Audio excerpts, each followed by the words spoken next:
A few weeks ago, I put out a video talking about how you can't accurately power scale Middle-earth. This isn't really a sequel to that video, but it is related in the sense that I'm going to be talking about a character who was brought up a lot in power scaling conversations, and that character is Aragorn. In discussions about Aragorn, people often bring up that Aragorn is superhuman owing to his Numenorean ancestry, but is that true? In this video, let's ask the question, just how superhuman is Aragorn?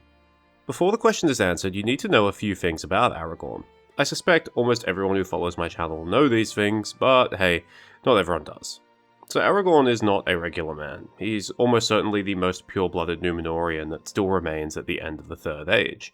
What does that mean? Well, the Numenoreans were blessed men, most notable for their great skill, wisdom, height, and most importantly, their lifespans.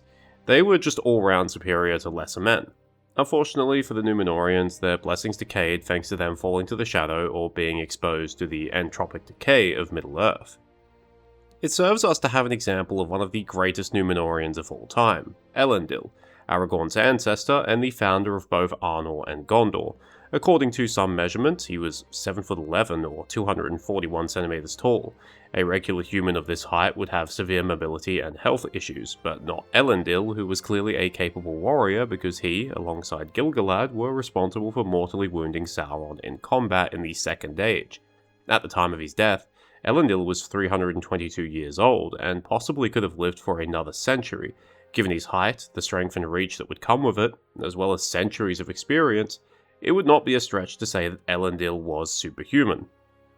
Aragorn is meant to be quite similar to Elendil in many ways, but at first glance he might come across as rather unimpressive. And when I mean first glance, I mean a literal glance, because if you were to put Elendil and Aragorn side by side, Elendil would make Aragorn look like a child.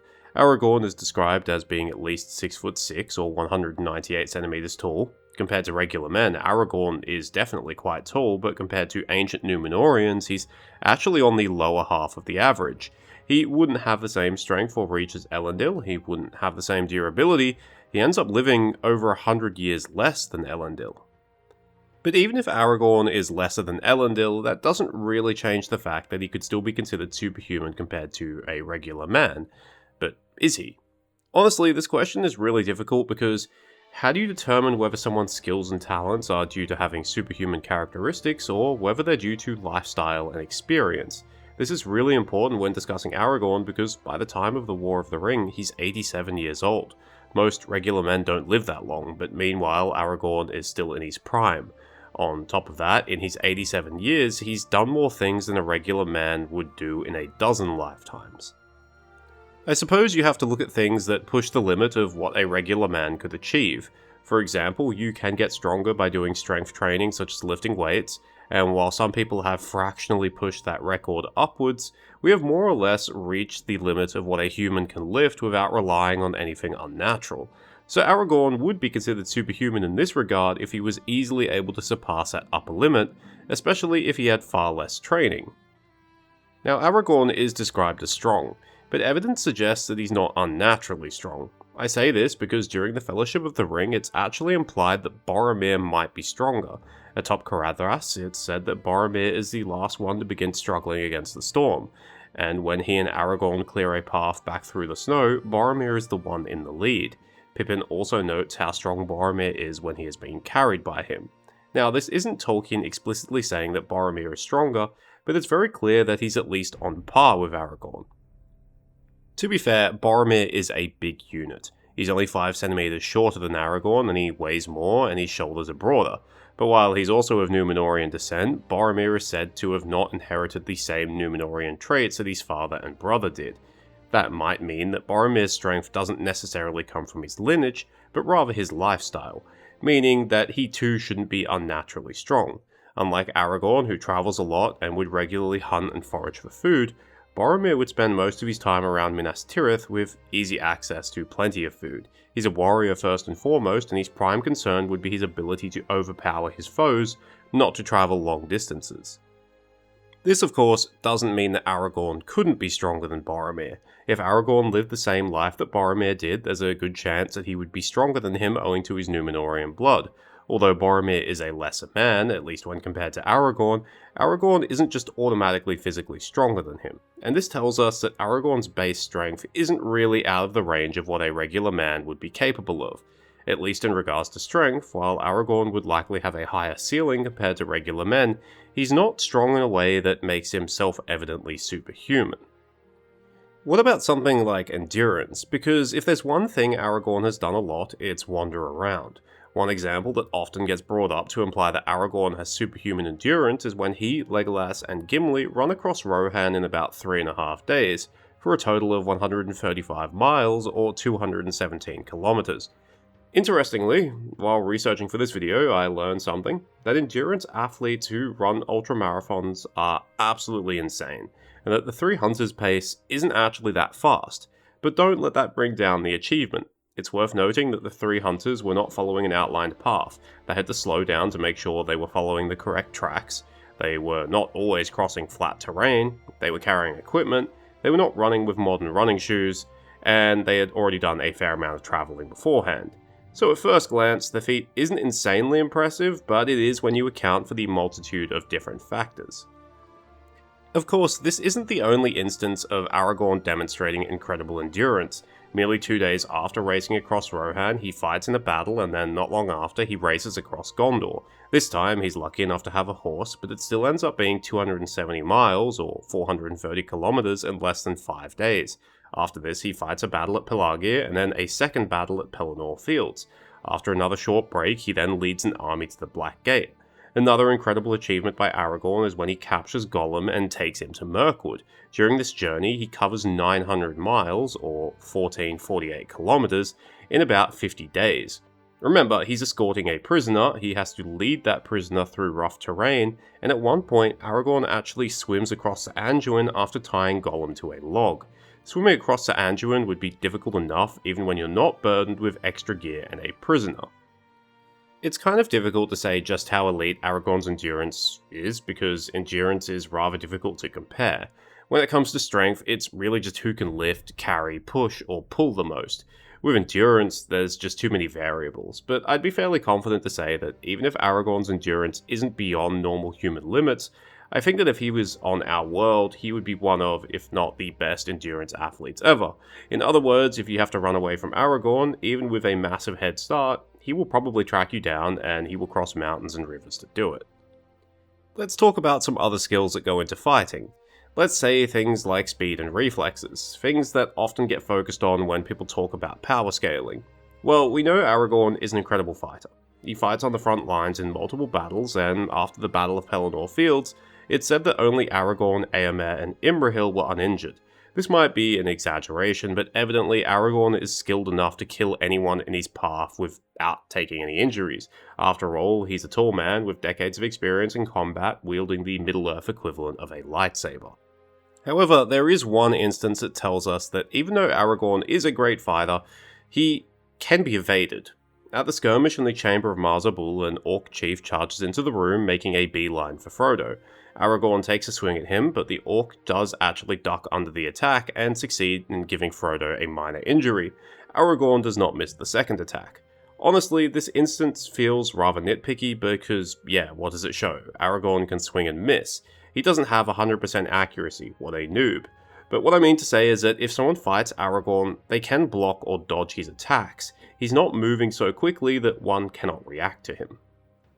Okay, so Aragorn is strong, but not unnaturally strong. His endurance is legendary, possibly even superhuman, but that's difficult to measure. His speed and reflexes are clearly great, but he's not invincible. If you've gotten this far, you're probably thinking, well, seems like Aragorn really isn't that powerful after all. Maybe, as George R.R. Martin said, Jaime Lannister could beat Aragorn thanks to his plate armor. But I think looking at Aragorn's superhumanness merely through a physical lens is leaving out half the story, because for Tolkien, spiritual power and mental strength was often much more important. And of course, Aragorn's longevity is superhuman in its own way. Let's talk about that first. As I said earlier, Aragorn was 87 by the time of the War of the Ring, so he already has over 6 decades of experience as an adult. Now, Aragorn's most recent ancestor to die naturally, Aragorn, lived to be 155, so Aragorn was about halfway through his lifespan by the War of the Ring. However, thanks to how Numenoreans aged, staying relatively fit and hale up until the last few years, realistically Aragorn was still very much in his prime. Compared to regular humans, he's probably in his mid-30s or something. But possibly thanks to his achievements, Aragorn ends up living far longer, all the way to 210. With this longevity comes extra durability. Numenoreans were not immune to disease, but they were far more resistant to them, especially in their prime. You would expect that Aragorn would be able to survive sicknesses and infections that would kill a regular man. On top of that, we do have some evidence that Numenoreans could recover from injuries that would be fatal or are otherwise more difficult to kill. Boromir, although not of pure Numenorean descent, is shot full of arrows and takes quite a while to die. We also know that Isildur was grievously wounded while in Numenor and did recover and return to full strength. This isn't to say that Aragorn will simply shrug off being run through with a spear, but it means that his ability to survive injuries would probably be somewhat higher than that of a regular man. Let's move away from the physical entirely and talk about some of the mental stuff. As I just pointed out, Aragorn has almost 2 centuries as an adult to hone his skills and to learn pretty much all there is to learn. Imagine if you had 200 years at your prime. Imagine all the different things you could learn or become proficient at.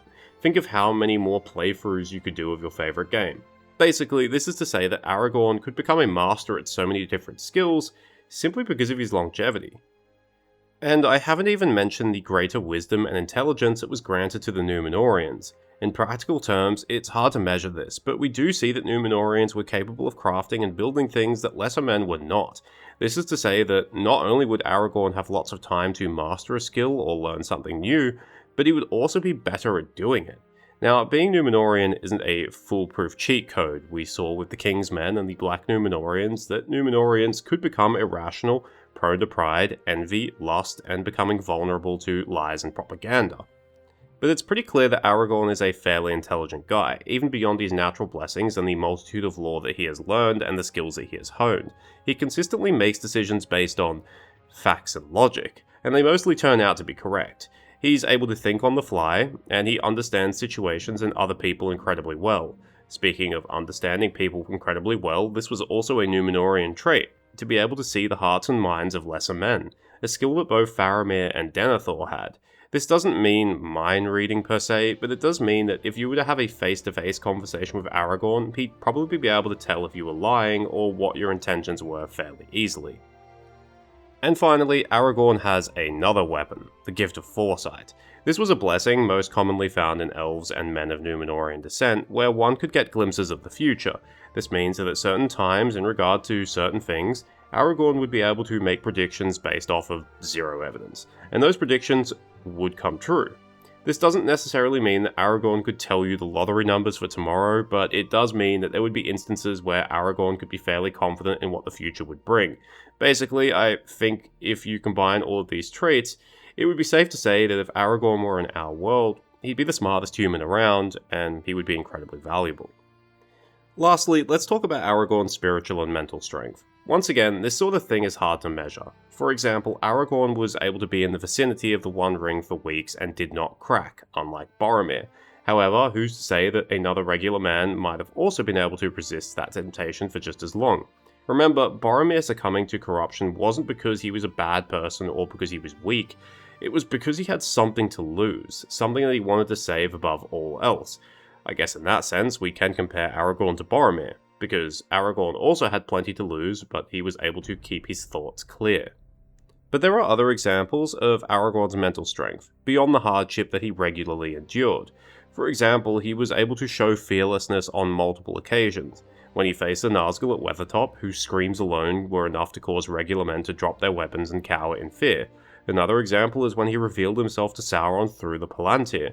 Although he was aided by being the rightful user of the stone, he was able to keep Sauron from wrenching control of it, an effort that was incredibly mentally taxing. A third example is at the Paths of the Dead. Aragorn strides in, and that inspires the rest of the Grey Company to follow without hesitation. In fact, Gimli, who was terrified, is in utter awe at how Aragorn seemed to display no fear at all. Now, of course, there are fearless people in our own world. After all, there's lunatics who can climb up the side of buildings unassisted. However, the fear Aragorn is overcoming isn't an abstract concept, it's a tangible thing, a supernatural aura. Okay, so if you were to summarize all of this, could we say that Aragorn is superhuman? Well, it depends on what your bar for being superhuman is. If we're just talking about physicality, then Aragorn isn't Captain America. He's probably not even Geralt of Rivia. So if that's your bar for being superhuman, then Aragorn isn't that. However, if he was in our world, there's a good chance that Aragorn would be a supreme athlete, perhaps the best that ever lived. He'd be Usain Bolt and Michael Phelps and Don Bradman and those two guys that ran a 2-hour marathon all in one. But if we look beyond the physical stuff, then I think it becomes a lot easier to argue that yeah, Aragorn is superhuman. The obvious example is how long he lives. The amount of experience he would be able to accrue would be far greater than any other person. Combine that with his innate wisdom, intelligence, and his mental fortitude, you have a guy who could be Johnny Sins without the porn, meaning he could be a doctor, a firefighter, an astronaut, really anything he would want to be. He would have the time and the ability to get himself 20 PhDs if he wanted to. So while Aragorn isn't really a superhero, I think if you keep your expectations grounded and compare him to regular people, he probably could be considered superhuman. As I just said, he'd be one of, if not the best athletes to ever live, and he would have an incredible amount of knowledge and experience owing to his innate strengths and his lifespan. In other words, he might also be the smartest person to ever live. This is to say that, apart from his lifespan, Aragorn isn't that much beyond what a regular man could achieve in any one given category. But the main difference is that Aragorn wouldn't just have the ability to be exceptional at one category, he would have the ability to be exceptional at all of them. He'd be a jack of all trades, and also a master of all trades. In the end, I think you can call Aragorn superhuman, provided your expectations are grounded and you're not comparing him to the magic or sci-fi that comes from the Marvel universe. After all, to be superhuman, you need only be compared to regular humans. All that said, despite Aragorn having many advantages over regular humans, it shouldn't discredit his achievements because he still massively overperformed during his journey. He was not a Mary Sue or a Gary Stu. He travelled around Middle-earth, he worked hard, he learned a lot, he overcame a lot of obstacles, and it all paid off in the end. Thank you for watching, I hope you enjoyed it or at least found it interesting. If you found my take a little too nuanced and you just want a one-word answer as to what I think, then I would say yes, Aragorn is superhuman, just not in the Marvel sense. And yes, that means that in power scaling, or who would wins, Aragorn would lose a lot of the time, which is fine, because his true strength wasn't in his martial abilities or his physicality, and that's why he's a great role model. Anyway, cheers, farewell, and remember, yes, before you ask, Bill the Pony was superhuman. Super horse, actually.